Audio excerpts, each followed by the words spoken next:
The emergency lights in Station Zenith 7 cast long shadows across the council chamber. Ambassador all stood before the assembled delegates, her scaled hands trembling as she spoke. The collective was losing the war. Everyone in the room knew it, though few would say it aloud. "We must petition Earth again," she said, her voice barely above a whisper. "They have resources, they have ships, they could turn the tide." The representative slammed his massive fist against the table. "The humans are cowards. They hide in their little corner of space while the galaxy burns. 847 cycles this war has raged, and they sit idle." All's eyes flashed with anger. "We are all dying. Every species caught between us. Worlds are ash, children starve, and you speak of pride." The neutral council members watched the exchange in uncomfortable silence. They had tried everything to end the war between the Dominion and the Collective. Peace talks had failed. Sanctions had been ignored. The conflict consumed everything in its path like a black hole, pulling more systems into its gravity with each passing year. The truth was simple and terrible. Both sides were exhausted. Their economies had collapsed under the weight of endless military spending. Their fleets were shadows of former glory, patched together with salvaged parts and crewed by whoever was left. But neither side would surrender. Neither side would admit defeat. So they kept fighting, locked in a death spiral that would end only when one civilization was completely destroyed. Ambassador of the Council cleared his throat. "We have contacted Earth 17 times. They refuse to engage. Their response is always the same. The war is not their concern." "Then make it their concern," all shouted. "Offer them trade rights, offer them territory, offer them whatever they want." "We have," said quietly. "They want nothing we can offer, or rather they say they want nothing." Across the galaxy, in a boring little system that most spacefaring races barely remembered existed, President Wei sat in a conference room deep beneath Geneva. The room had no windows, no decorations, just screens displaying data from every corner of known space. "They just lost another supply convoy near the Andros sector," Admiral reported. She was a tall woman with silver hair and sharp eyes that missed nothing. "That's their third major loss this month. They're operating at 21% of full combat capacity." Endo asked. 24%. Both sides are running on fumes and stubbornness." Studied the tactical displays. Red dots marked positions, blue marked. The colors bled across hundreds of systems, a map of devastation that had consumed nearly a quarter of the galaxy. "How much longer?" 6 months, said. "Maybe 8.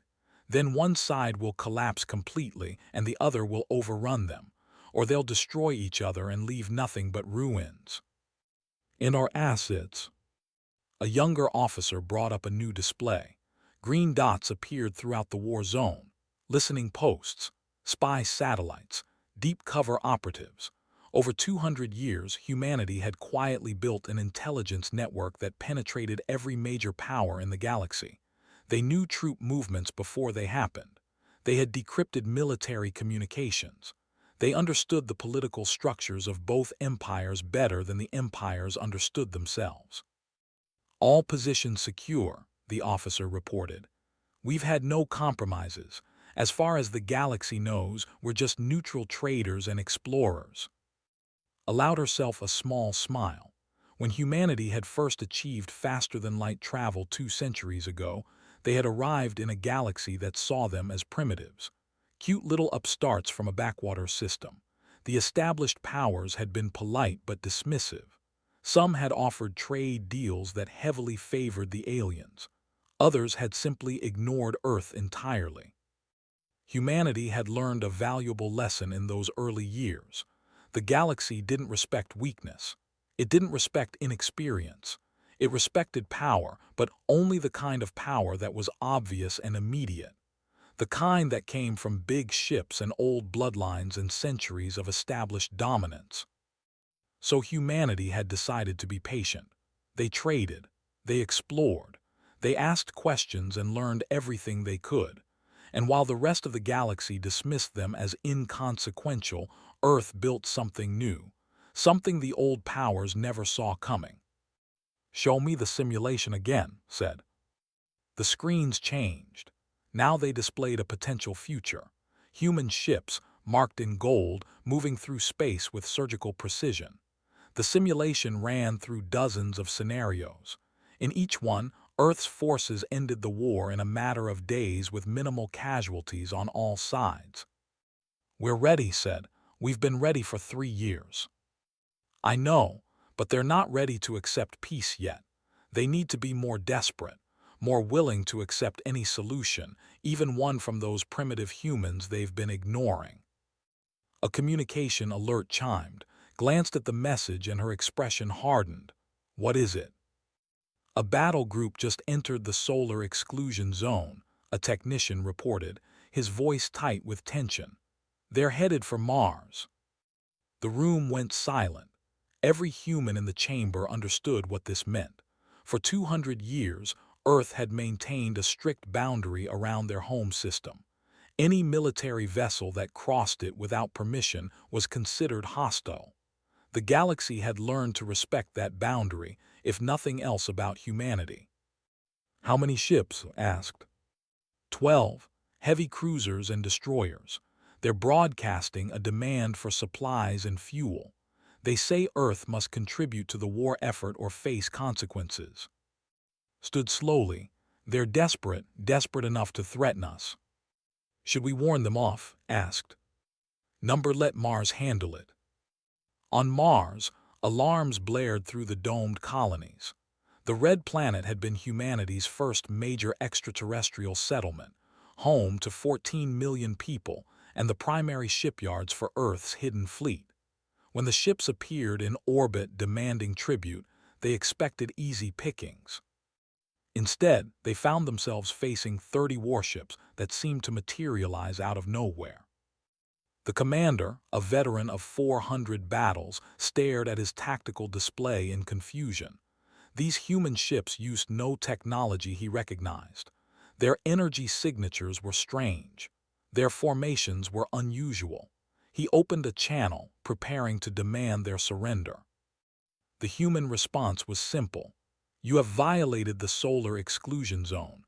Power down your weapons and prepare to be escorted out or be destroyed.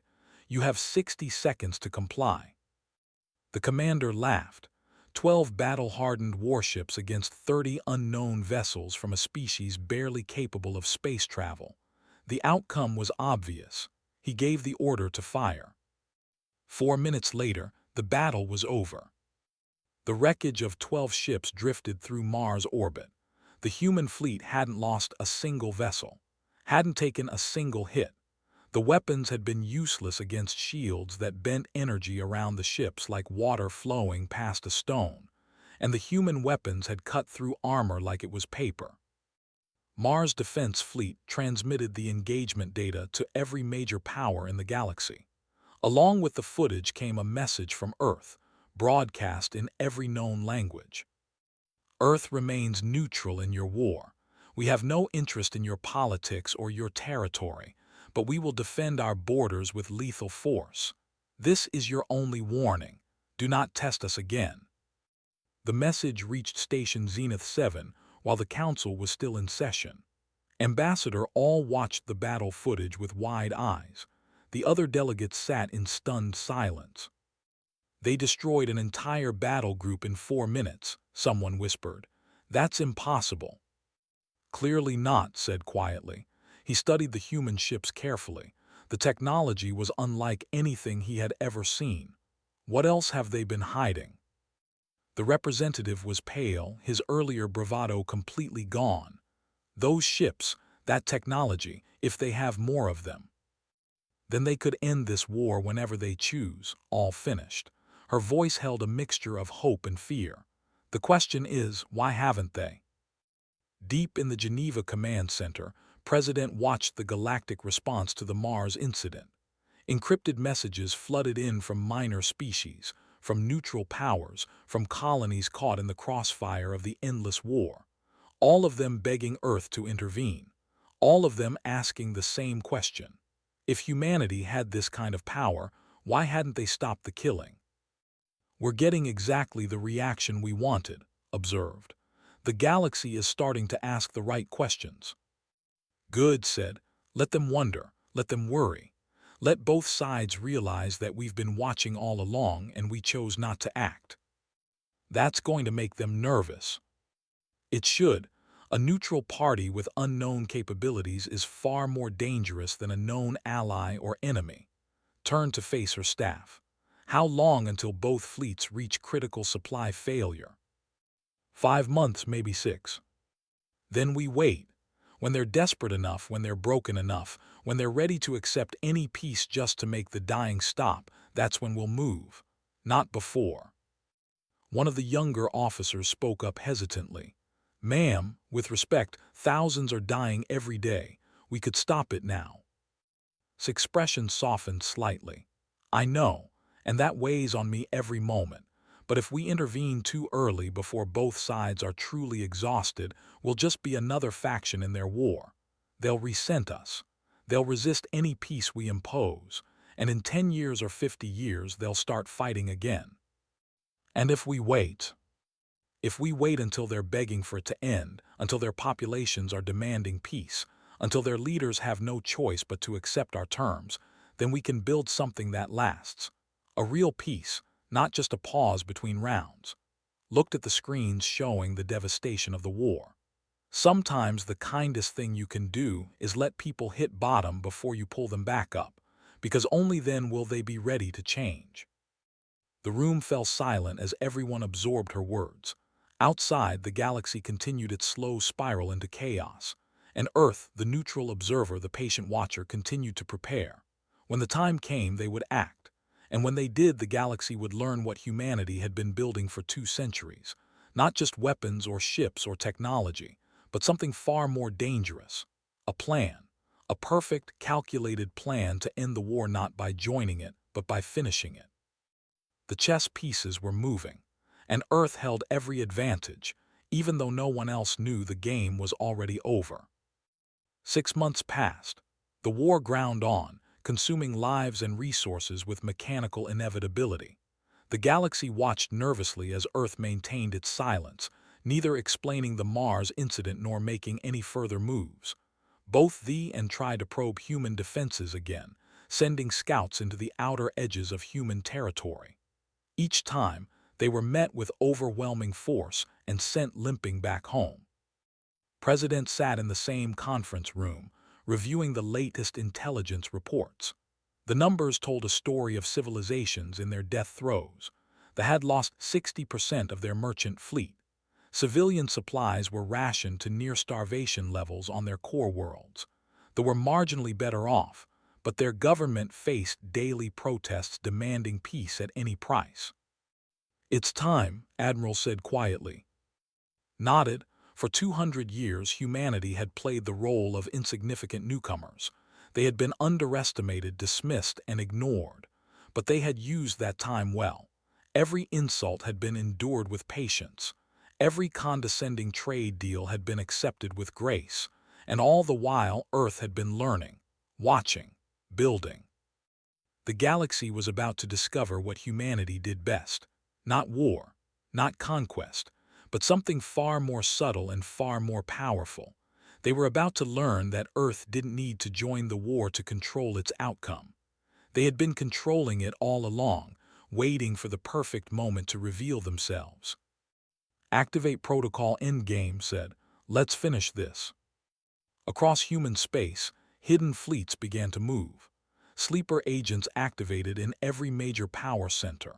Economic networks that had operated in shadow for decades suddenly came into the light. And Earth, the patient observer, finally stepped onto the galactic stage not as a participant in the old powers game, but as the architect of an entirely new one. The galaxy would soon learn a hard lesson. When humans said they were neutral, it didn't mean they were weak. It meant they were waiting, and the wait was over. The message reached every inhabited system simultaneously. It bypassed official channels, appearing on public networks, private communications, and even military systems. There was no way to block it, no way to stop it. One moment the galaxy was conducting business as usual. The next moment, everyone was watching the same broadcast. President Wei appeared on screens across thousands of worlds.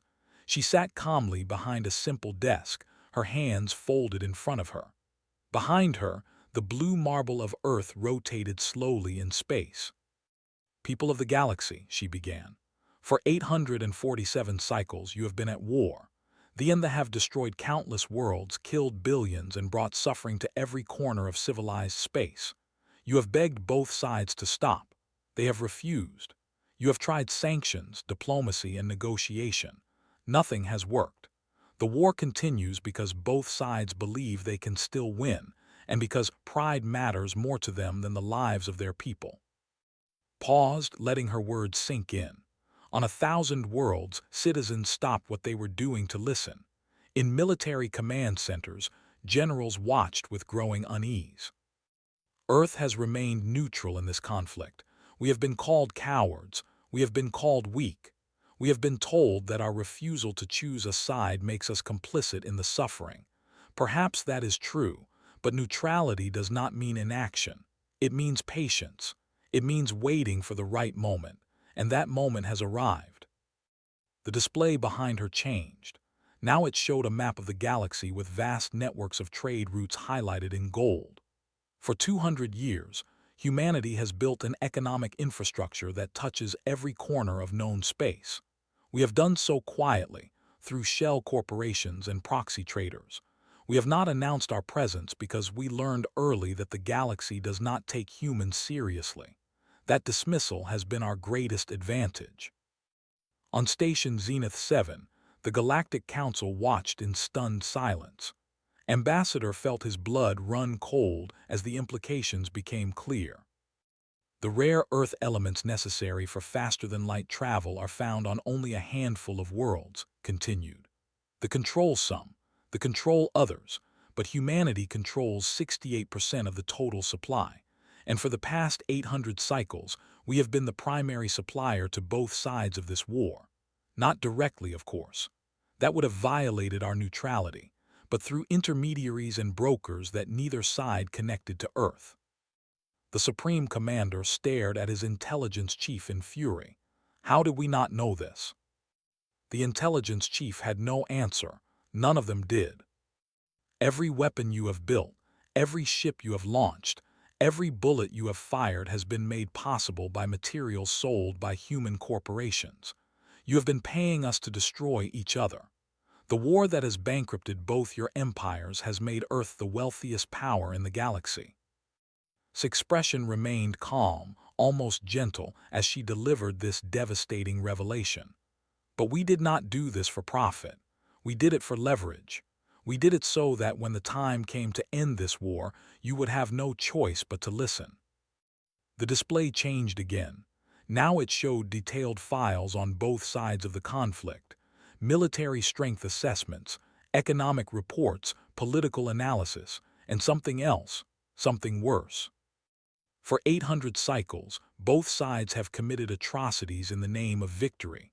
The bombardment of the colony worlds, the bioweapon attacks on agricultural centers, the civilian massacres on both sides, war crimes that you have hidden from your own people, that you have to the galaxy.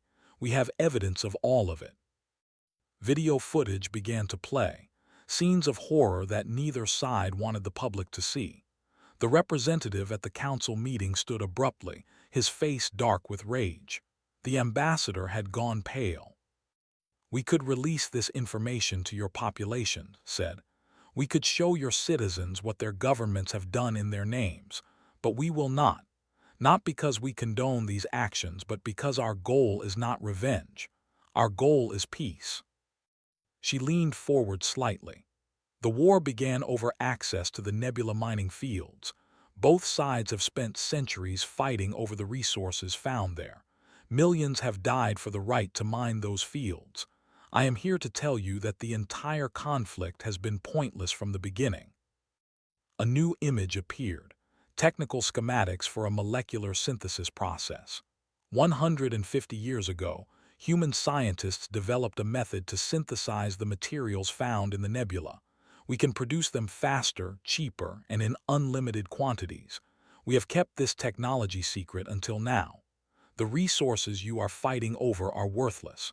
We can make them in any laboratory. The galaxy reeled from the revelation. 8 centuries of war, billions dead, entire civilizations brought to the brink of collapse, and it had all been over something that could be made in a lab. Earth makes the following offer, said, her voice hardening. Within 30 days, both the Dominion and the Collective will agree to an immediate ceasefire. You will enter into binding peace negotiations mediated by Earth. In exchange, humanity will share our synthesis technology freely with all species. We will stabilize your economies through favorable trade agreements. We will help rebuild what has been destroyed. And we will ensure that this war never reignites. She paused. Our terms are simple.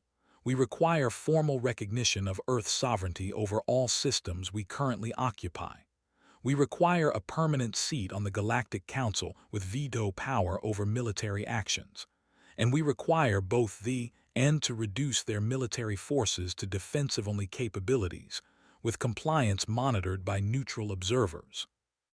The Supreme Commander watched the broadcast from his command ship, his hands clenched into fists. Beside him, his chief advisor spoke carefully. Supreme Commander, the humans are trying to dictate terms to us. We cannot accept this. Can we verify their claims? The commander asked. About the economic control, the synthesis technology. We're checking now, but the evidence they provided looks legitimate. If they control our supply chains the way they claim, then we are already defeated, the commander finished bitterly. They have been bleeding us dry for centuries, and we never knew. On the high speaker end faced similar realizations. Her military advisors assured her that Earth was bluffing, that no primitive species could have achieved such deep penetration of society. But the evidence was there, undeniable and damning. Humanity had been playing a game that they didn't even know existed. Concluded her broadcast with words that would echo across the galaxy for generations. You have 30 days to respond. If you accept our terms, the war ends and rebuilding begins. If you refuse, we will implement alternative solutions. We will not destroy you. We will not invade your worlds or kill your people. But we will ensure peace, whether you cooperate or not. We have the economic power to strangle both empires without firing a shot. We have the intelligence networks to destabilize any government that refuses to negotiate. And as the Mars incident demonstrated, we have the military capability to defend our interests against any threat. She stood, her expression grave. Earth did not start this war. We did not choose sides, but we will finish it, not through conquest or violence, but through the application of overwhelming strategic advantage. You can accept peace with dignity, or we will impose it without your consent. The choice is yours. You have 30 days. The broadcast ended. For a long moment the galaxy sat in stunned silence. Then the chaos began. On 1,000 worlds, civilians took to the streets demanding their governments accept Earth's terms. Minor species that had suffered under or dominion saw their chance for freedom. Political factions that had long opposed the war suddenly found public opinion firmly on their side. In the Geneva Command Center, Admiral watched the reaction feeds with satisfaction. They're panicking. Good. Will they accept the terms? A junior officer asked. They have no choice, replied. Not really. We've given them a way to end the war while saving face. They can tell their people that they're accepting generous terms from a neutral mediator. They can claim that they're choosing peace because of the new technology that makes the conflict pointless. It's better than admitting they've lost to a species they've dismissed for 2 centuries. And if they refuse anyway? His expression became cold. Then we moved to phase 2. We stop selling them the materials they need for their war machines. We activate our political assets to destabilize their governments from within. We encourage independence movements in their subject territories. and we demonstrate very publicly that our military capabilities exceed theirs by orders of magnitude. We give them every reason to accept peace and no viable path to continue fighting." "That's ruthless," the officer said quietly. "That's necessary," corrected. "We're not doing this to be kind. We're doing this because a galaxy at war is bad for everyone, including Earth. We're doing this because we have the power to stop it, and therefore the responsibility to act. And we're doing this to establish, once and for all, that humanity is not a minor player in galactic affairs. We're a power that must be respected." Pulled up tactical displays showing Earth's hidden fleet. Thousands of ships, built in secret over 2 centuries, now stood ready to deploy. The and still have substantial military forces, if they decide to attack us before accepting the terms. "They won't," said confidently. "They're exhausted. Their populations are starving. Their economies are in ruins. They might have the ships, but they don't have the will to fight anymore. Not against an enemy that just revealed it's been controlling their supply chains for centuries. Not against an enemy that can destroy their fleets without breaking a sweat." She was right. Over the next 10 days, both empires conducted frantic assessments of their strategic positions. They discovered that humanity controlled not just rare Earth elements, but also most of the medical supplies, food shipments, and industrial materials their empire depended on. They found that 30% of their domestic corporations were actually human-owned fronts. Both sides realized, with growing horror, that Earth had been invisible puppet strings woven through their entire civilizations. On the 15th day, the Supreme Commander sent a private message to President. It was brief and bitter. "Your terms are acceptable. We will begin negotiations immediately." The capitulation came 2 days later, equally terse. High Speaker N insisted on face-to-face negotiations, a final attempt to maintain some dignity in the surrender. Ambassador Sarah represented Earth at the formal peace talks. She was a career diplomat who had spent 40 years preparing for this moment. As she entered the council chamber on Station Zenith 7, she was greeted by hostile stares from both sides. The negotiations lasted 3 weeks. The and both tried to salvage better terms, to find loopholes, to preserve some of their pride. Remained polite but inflexible. Earth had made its offer. The terms were not negotiable. "You're treating us like defeated enemies," the representative complained. "We have not surrendered. We are agreeing to a mediated peace." "You are defeated," replied calmly. "Not by military conquest, but by economic and strategic superiority. Earth has been several moves ahead of you for 2 centuries. The only question now is whether you accept peace with dignity or face a complete economic collapse followed by internal revolution. We are offering you a way out. I suggest you take it." "And you expect us to simply accept human dominance?" the representative demanded. "To bow before a species that achieved barely 200 cycles ago?" His expression hardened. "We expect you to recognize reality. Earth has more advanced technology, greater economic power, and better intelligence than either of your empires. We have proven that we can end your military threats in minutes. And most importantly, we have the support of the galactic community, who are desperate for this war to end. You are isolated, you are exhausted, and you have no good options left." The room fell silent. The truth hung in the air, undeniable and bitter. The N had fought for 8 centuries, believing themselves to be the great powers of the galaxy. Now a species they had dismissed as primitive upstarts had completely outmaneuvered them. On the 29th day, with hours remaining before Earth's deadline, both sides formally agreed to all terms. The Supreme Commander and High Speaker signed the treaty together, surrounded by cameras broadcasting to every system in the galaxy. Neither looked at the other. Both signed with hands that trembled with suppressed rage. President watched the signing from Earth.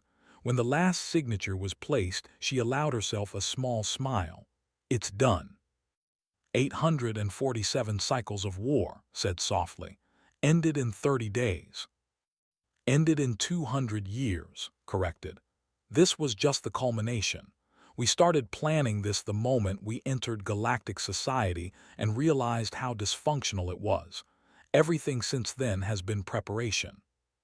What happens now? Now comes the hard part. Winning the war was easy. Winning the peace will take generations. 3 days later, the first human peacekeeping forces deployed to the former war zones. They arrived not as conquerors but as mediators, working with local populations to establish ceasefires and begin rebuilding. Earth synthesis technology was shared freely, as promised, destabilizing the old resource-based power structures that had led to the war. The galaxy watched, uncertain whether to be grateful or resentful. Humanity had ended the war, but they had also revealed themselves as a power that had been manipulating events from the shadows for centuries. Trust would take time to build. 6 months after the treaty signing, the first joint trade mission arrived at Earth. It was a symbolic gesture, a recognition that the old enemies would need to learn to work together. President greeted them personally. "Why?" the representative asked her. "Why did you wait so long if you could have stopped the war earlier? Why let so many die before you acted?" Was silent for a long moment before answering. "Because you needed to be ready to accept peace. If we had intervened earlier, when both sides still had resources and hope of victory, you would have resented us. You would have seen us as just another faction trying to impose its will. The war would have resumed the moment we. So you let our people suffer, until we were desperate enough to accept your terms." "Yes," said simply. "It was a calculated decision, a cruel decision. I will carry the weight of those deaths for the rest of my life. But it was necessary. You needed to hit absolute bottom before you would accept real change. Now you have. Now we can build something lasting." The representative spoke up. "And the economic control, the manipulation, will you maintain that power over us?" "We already are loosening our grip," replied. "The trade agreements we signed are fair and balanced. We don't want an empire. We don't want subjects. We want partners, but we will not tolerate a return to the old ways. The first sign that either of your species is rearming for conquest, and we will intervene again, permanently this time." "That sounds like a threat." "It's a promise. Earth spent 2 centuries preparing to end your war. We will spend the next 2 centuries ensuring it stays ended. We have the long view, we're patient, and we never forget." The two representatives left Earth deeply unsettled. Humanity had revealed itself as something unexpected. Not brutal conquerors, not benevolent saviors, but something more subtle and perhaps more dangerous. Strategic thinkers who played games across centuries, who valued patience over immediate action, who were willing to let others suffer if it meant achieving a permanent solution. 1 year after the war's end, Ambassador addressed the Galactic Council for the first time as a full member. The chamber was packed. Every species wanted to hear what Earth would say now that the crisis had passed. "There's a question I've been asked many times," began. "Why did Earth wait so long to intervene? The answer is simple. We weren't hiding from your war. We were studying it. We were learning everything we could about how your societies function, what your weaknesses were, and what kind of leverage we would need to force a permanent peace." She paused, meeting the eyes of delegates from dozens of worlds. "You saw us as neutral observers. We were actually gathering intelligence and building the infrastructure we would need when the time came to act. You dismissed us as primitive newcomers. We used that dismissal to become invisible as we positioned ourselves at every critical junction of your civilization." "That's espionage," someone objected. "That's manipulation." "Yes," agreed. "It is. And it worked. The war is over. Billions of lives have been saved. Worlds that were on the brink of destruction are beginning to rebuild. And it happened because Earth was willing to do what was necessary, to play the long game, and to act with overwhelming force at precisely the right moment." She straightened, her voice becoming stronger. "There's a saying on Earth, don't join a fight between two people unless you're prepared to fight them both. We didn't join your war. We finished it. We didn't take sides. We stopped the fighting. And we did it without becoming part of the endless cycle of vengeance and retribution that has plagued this galaxy for. The council chamber was silent. Continued. Humanity offers the galaxy a different approach. We are not conquerors seeking territory. We are not warriors seeking glory. We are strategists. We identify problems, we create solutions, and we implement them with precision. Sometimes those solutions require patience. Sometimes they require deception. Sometimes they require a willingness to be misunderstood or disliked. But they work, said quietly. You ended an 800-cycle war in 30 days. We ended it in 200 years, corrected. The 30 days was just when we revealed what we had built. That's the difference between tactics and strategy. Tactics win battles. Strategy wins wars. And Earth always plays the strategic game. She gestured to the displays showing the former war zones, now peaceful and beginning to recover. This is what humanity brings to the galactic community. Not just technology or military power, but a fundamentally different way of thinking about problems. We don't react to crises. We anticipate them, prepare for them, and resolve them before they spiral out of control. And if we don't want your interference, a delegate asked. Then don't create situations that threaten galactic stability, replied. We're not interested in controlling your internal affairs, but if your conflicts threaten to drag the rest of the galaxy into another war, we will act decisively, because that's what we do, that's who we are. The meeting concluded with an uncomfortable understanding. Earth was now a major power in galactic politics, not through inheritance or ancient claims, but through demonstrated superiority in strategy, intelligence, and economic power. The old empires would have to learn to share influence with these patient, calculating humans. In Geneva, President watched the council session and permitted herself a moment of satisfaction. 200 years of planning had come to fruition.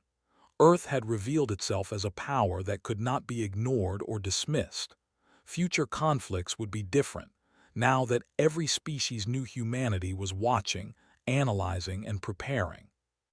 Ma'am, said, interrupting her thoughts, we're picking up signs of a new regional conflict forming in the outer territories, border disputes between three minor powers.